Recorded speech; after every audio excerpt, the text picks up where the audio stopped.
வணக்கம் மக்களே, நான் உங்கள் பிரகாஷ். ஆக்சுவலாக இன்றைக்கி நம்ம என்ன வீடியோ பார்க்க போகிறோம் பார்த்தீங்கன்னா, டிவிகே தலைவர் விஜய் அவர்கள் வந்துட்டு சிஎம் ஆகிறார் நாளை. சிஎம் ஆவாரா விஜய் நாளை அப்படின்னு சொல்லிட்டு தான் இன்றைக்கி நம்ம வீடியோவில் பார்க்க போகிறோம். ஏன் சிஎம் ஆவாரா அப்படின்னு சொல்கிறேன்னு பார்த்தீங்கன்னா, கிட்டத்தட்ட ஆட்சி அமைக்கணும் அப்படின்னா 118 எம்எல்ஏக்கள் தேவை. 234ல் பாதி 117, 117 காமிச்சிட்டு அதில் +1 118 அப்படின்ற ஒரு எண்ணிக்கை வந்தது அப்படின்னா தனி பெரும்பான்மையை நிரூபித்து அவங்க வந்து ஆட்சி அமைக்கலாம். ஆனால் நம்ம டிவிகே தலைவர்கிட்ட கிட்டத்தட்ட இப்போ 108 இருக்குது. 108ல் 1 ரிசைன் பண்ண போகிறாரு.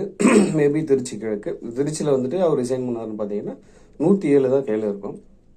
இப்போ ரீசெண்டாக வந்த செய்தி பார்த்தீங்கன்னா காங்கிரஸ் கிட்ட 5 இருக்குது. காங்கிரஸ் வந்து ஆதரவு தெரிவிச்சிருக்கிறாங்க நமக்கு. ஸோ அப்படி பார்க்கும்போது 5, 6, 7, 8, 9, 10. Okay right. இப்போ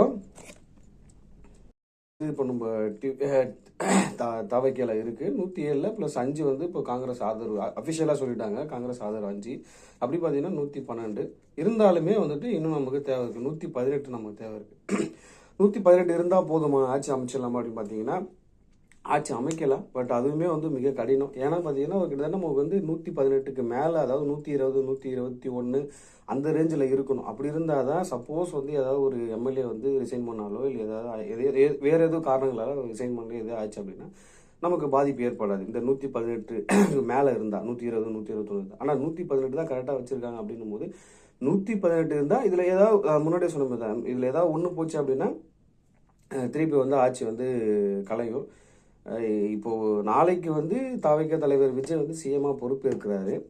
பொறுப்பேற்றுட்டு அடுத்த 2 வாரங்களுக்கு வந்துட்டு ஆளுநர்கிட்ட டைம் கேட்டிருக்காரு. நான் தனி பெரும்பான்மையை நிரூபிப்பேன் அப்படின்ற மாதிரி. அப்படி தனி பெரும்பான்மை அப்படின்னா தொடர்ந்து ஒரு ஆட்சி வந்துட்டு பண்ணலாம். அப்படி ஆட்சி அமைக்கும் போது நடுவில் இந்த மாதிரி பிரச்சனை வரும்போது திருப்பி வந்துட்டு ஆட்சி கலைஞ்சிட்டு திருப்பி 6 மாதத்துலையோ இல்லை ஒரு வருஷத்துலேயோ எலெக்ஷன் வந்துட்டு வரா மாதிரி இருக்கும் திரும்பியும்.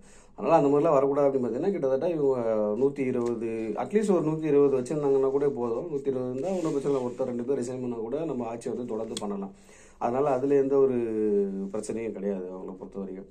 ஸோ இப்போ இது வேணுன்றதுனால இப்போ தவிக தலைவர் விஜய் அவர்கள் வந்துட்டு எடப்பாடி கிட்ட பேசுறதாகவும் தகவல் வந்திருக்கு. எடப்பாடி அவர்களும் வந்து அவங்க கட்சி தலைமையை வந்து ஒருங்கிணைத்து எல்லாருக்கிட்டையும் பேசிட்டு இருக்கிறாரு. நம்ம வந்து ஆதரவு தெரிவிக்கலாமா அப்படின்னு. ஏன்னு கேட்டிங்கன்னா இப்போ செங்கோட்டையன் வந்துட்டு அவங்க கட்சியில் இருக்க ஆளுங்கிட்ட பேசியிருக்காப்புல.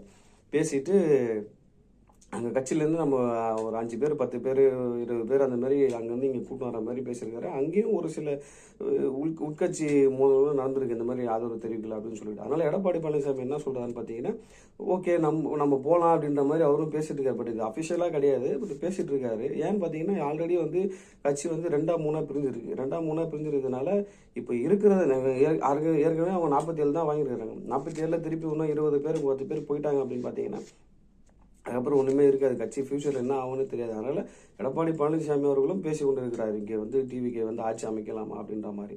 பட் இது எப்படி மாறப்போகுது என்ன தெரியல. பட் ஆனால் நாளைக்கு வந்து சிஎம்மாக பதவி ஏற்கிறாரு தவிக தலைவர் விஜய் அவர்கள். ஸோ சிஎம்மாக பதவி ஏற்றுட்டு அவருடைய முதல் கையெழுத்து வந்து பார்த்தீங்கன்னா மாதம் 200 யூனிட்டு இலவச மின்சாரம், அதுதான் அவருடைய முதல் கையெழுத்து. 2வதாக பார்த்தீங்கன்னா பெண்கள் வந்து அனைவருக்குமே அனைத்து அரசு பேருந்துகளையுமே வந்துட்டு இலவசமாக பயணப்படலாம் அப்படின்னு சொல்லிட்டு இது 2 தான் இப்போ முக்கிய அப்டேட்டாக வந்திருக்கு நமக்கு. இது 2 தான் நம்ம முதல் கையெழுத்தாக போட போகிறோம் அப்படின்னு சொல்லிட்டு. தொடர்ந்து வீடியோ பாருங்கள். நமக்கு வீடியோ வந்துட்டு லைக் பண்ணுங்கள், சப்ஸ்கிரைப் பண்ணுங்கள். நிறைய பேர் வீடியோ பார்க்குறீங்க, பட் ஆனால் சப்ஸ்கிரைப் பண்ண மாட்டீங்க. ஏதோ சேஞ்சஸ் பண்ணணும் அப்படின்னு சொன்னால் சேஞ்சஸ் கமெண்ட்டில் சொல்லுங்கள். அதை நான் மாற்றிட்டு வீடியோ போடுறேன்.